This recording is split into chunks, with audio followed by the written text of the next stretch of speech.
Assalamualaikum warahmatullahi wabarakatuh. Selamat pagi, siang, sore dan malam buat sobat pecinta horor. Bagaimana kabar kalian hari ini? Semoga senantiasa sehat selalu ya. Seperti biasa, Karam Kali Aja Seram akan selalu menghibur kalian dengan cerita-cerita seram, horor, dan menegangkan.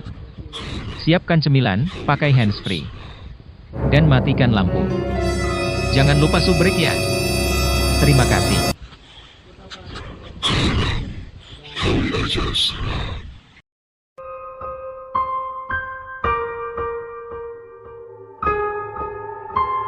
Selamat datang di channel Karam Kali Aja Seram, channelnya para pengangguran abadi dan para beban keluarga. Tenang, kalian tidak usah galau, resah, apalagi gantung diri di pohon semon. Karena kami akan selalu hadir menemani hari-hari kalian yang penuh dengan beban hidup ini. Semoga dengan hadirnya channel ini bisa membuat hari-hari kalian penuh makna. Jangan lupa subreknya ya. Selamat mendengarkan. Cerita pertama, didongengin arwah nenek.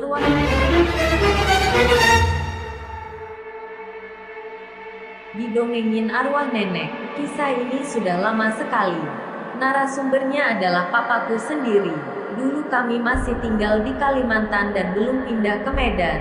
Kakekku meninggal saat aku kecil sedangkan nenekku meninggal di saat aku SMP, entah kelas berapa, lupa. Jadi di cerita ini tinggal nenekku yang masih hidup.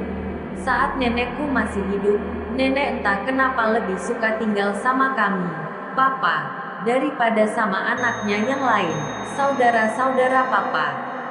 Jadi nenek itu dari aku kecil sampai SMP suka banget ngedongengin aku. Papa dan saudara-saudaranya dulu pun sewaktu kecil sering didongengin. Jadi nenekku ini kebanyakan kalau mendongeng itu dongeng asli dari Korea.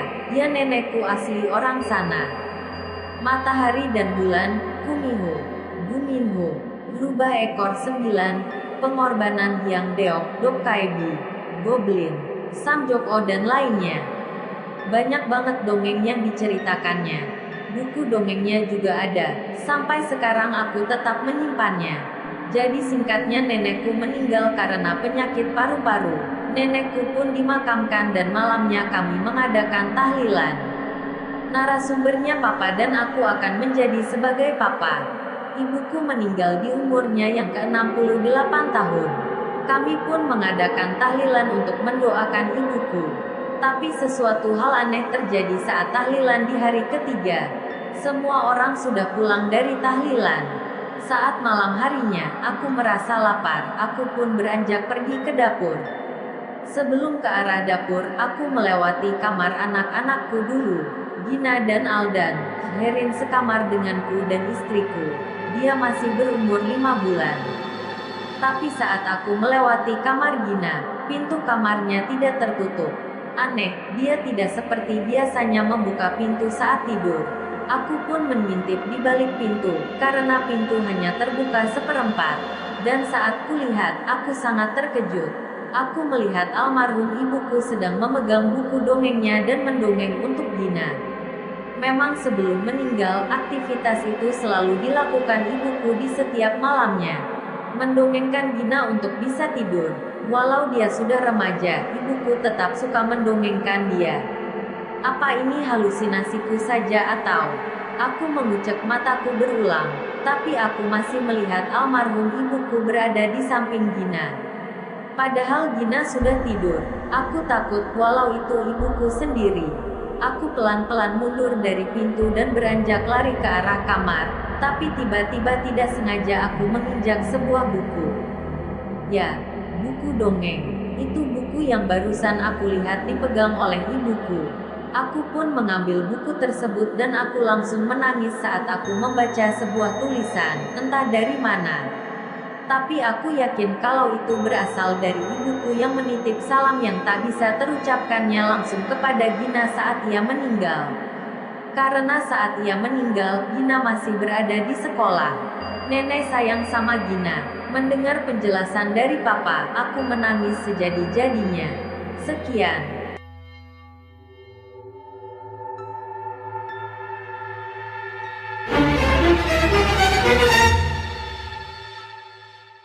Cerita kedua, perkemahan yang penuh ketegangan.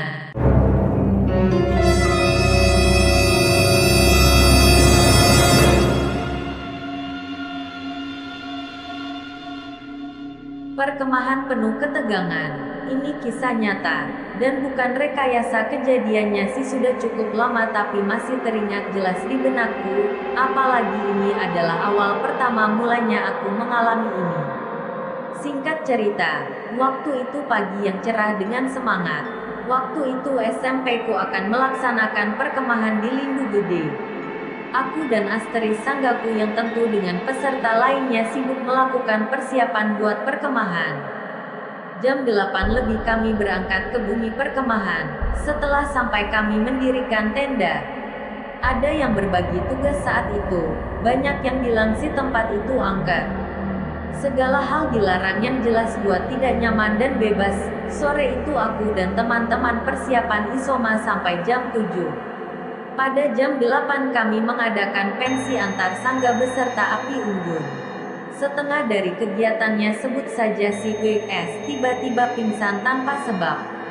Disusul sama si A yang tiba-tiba sakit. Karena keadaan tak memungkinkan apalagi cuaca juga tidak mendukung membuat acara pensi itu berhenti.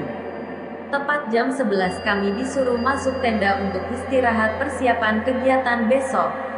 Hari sudah tengah malam, tiba-tiba terdengar teriakan yang keras dari WS, yang gak jelas entah dia sadar atau tidaknya sih. Dia meronta-ronta gak jelas gitu. Buat suasana yang hening jadi agak tegang, pikiranku pun gak karuan. Silih waktu berganti pagi, aku buat sarapan, masak, nyuci piring dan lanjut kegiatan lain. Singkat cerita saja ya. Malam kedua perasaanku sudah gak jelas, gak enak. Kejadian yang banyak kualami dan kulihat malam itu banyak yang mengalami kerasukan. Banyak yang menjerit tak karuan entah apa yang terjadi.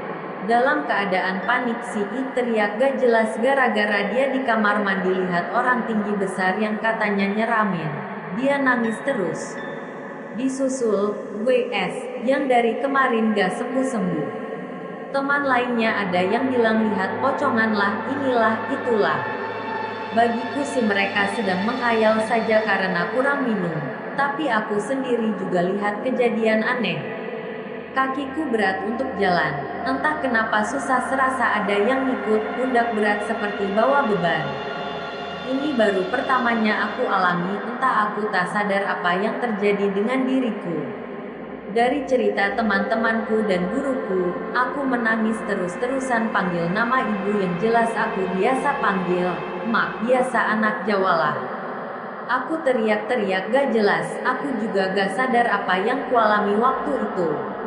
Tiba-tiba aku di tengah lapangan dan di sana aku dikerubungi banyak orang. Yang aku heran adalah ibuku sudah ada di sana menangis lihat keadaanku. Badanku sudah lemas, sakit semua. Maka dari itu aku dipulangkan dari perkemahan karena badanku sudah panas semua. Guruku kena marah dari orang tua murid semua. Banyak murid yang dibawa pulang sama orang tuanya. Sampai di rumah, aku dibawa ke kiai, orang pintar, disuruh mandi pakai air yang sudah didoakan. Selama 2 minggu aku gak berangkat sekolah gara-gara sakit. 5 puskesmas sudah aku datangi, tapi obat-obatan gak buat sembuh. Sampai ke dukun juga sih, disuruh minum air putih yang rasanya amis bagiku, mandi bunga juga sih.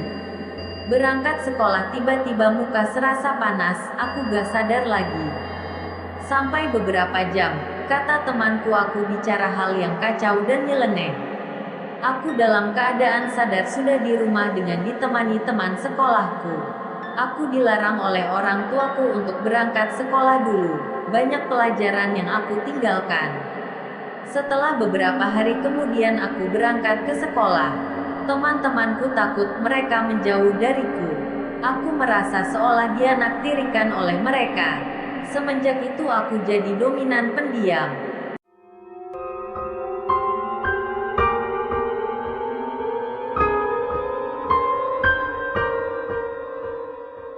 Cerita ketiga, pertama kali melihat mereka.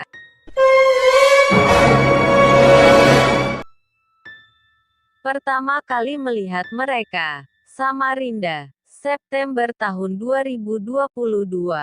Saya wanita asli Kalimantan. Kelahiran kota Samarinda, Kalimantan Timur lebih tepatnya. Ayah saya bersuku Kutai dan ibu bersuku Banjar. Banyak cerita yang ingin saya ceritakan di sini. Cerita-cerita tentang pengalaman mungkin agak horor bagi kalian. Singkat cerita, di keluarga kami memang sudah menjadi hal biasa jika melihat hantu. Namun bagi saya itu sangat menakutkan. Karena pertama kali saya melihat hal tersebut, hantu berumur sangat muda, bisa jadi sekitar SD umur 5 tahun. Mungkin sosoknya tidak semenakutkan yang di film-film, namun bagi saya itu cukup mengagetkan. Ketika samar-samar sosok wanita itu muncul di hadapan saya memakai ikat kepala dengan bulu khas, rambut hitam sebahu, berdiri di depan pintu kamar saya. Seketika saya yang masih kecil pun berteriak memanggil ibu saya. Saya, Mama. Saya lihat ada perempuan di depan pintu dengan tangis yang pecah. Saya jelaskan apa yang saya lihat ke ibu saya. Ibu saya menenangkan dan mulai hari itu mata batin saya ditutup. Ketika ditutup, apakah sudah tidak bisa melihat hantu? Saya jawab, ya tidak. Tetapi ketika mulai tumbuh dewasa dan sampai saat ini saya masih bisa merasakan adanya mereka dan mereka datang di mimpi saya. Saya tidak mengerti kenapa. Saya pikir hanya sebagian bunga tidur dan sebagian mimpi buruk yang akan lalu. Tetapi semakin saya sadari ini tidak biasa, sangat mengganggu awalnya.